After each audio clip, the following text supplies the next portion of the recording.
போராட்டத்தை அறிவித்த உடனே அரசு பதறி போய் 7 லட்சம் ஓட்டாச்சு, ஓய்வு இவங்க கேட்குற மாதிரி கோரிக்கை எல்லாம் நிறைவேற்றிடலாம் அப்படின்னு சொல்லிட்டு ஓய்வூதிய திட்டத்தை அறிவிக்கிறாங்க. 13,000 கோடி ஒதுக்குறாங்க அதுக்கு.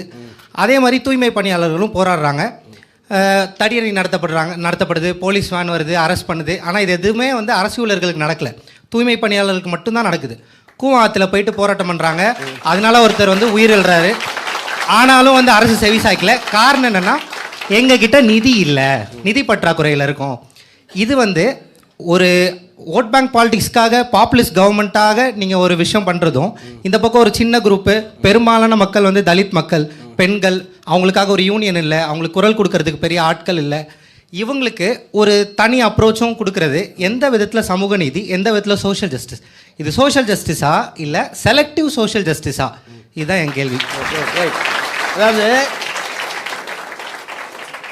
அரசு ஊழியர்களுக்கு ஏற்கனவே வழங்கப்பட்ட ஓய்வூதியம் திரும்ப வேண்டுங்கிற போராட்டம் 20 வருஷமாக இருக்குது. அதே மாதிரி தூய்மை பணியாளருக்கும் பிரச்சனை இருக்குது. தூய்மை பணியாளர் பிரச்சனை வந்து ஒவ்வொரு செக்மெண்ட்டில் இருக்குது. நீங்கள் வந்து நாடு தழுவிய போராட்டம்னு என்னால் சொல்ல முடியாது. ஆனால் அதை கூட நிராகரிக்கலை. அதற்கான வேலைகளை செய்து கொண்டு பேச்சுவார்த்தை நடந்துக்கிட்டு தான் இருக்குது. எந்த நேரத்திலும் நல்ல செய்திகள் வரலாம். நல்ல செய்திகள் வருவதற்கு முன்பாகவே இது வந்து செலக்டிவ் சோசியல் ஜஸ்டிஸ் சொல்லணும்னு அவசியம் இல்லை. 20 வருஷத்துக்கு பிறகு தீர்த்தோம். 20 ஆண்டு காலம் இப்போ தான் ஜெயலலிதாவில் முடியல, எடப்பாடியால் முடியல, ஏன் கலைஞர் இருக்கும்போது கூட முடியல. 20 ஆண்டு கால பிரச்சனையை இப்போ தீர்த்துருக்கோம்.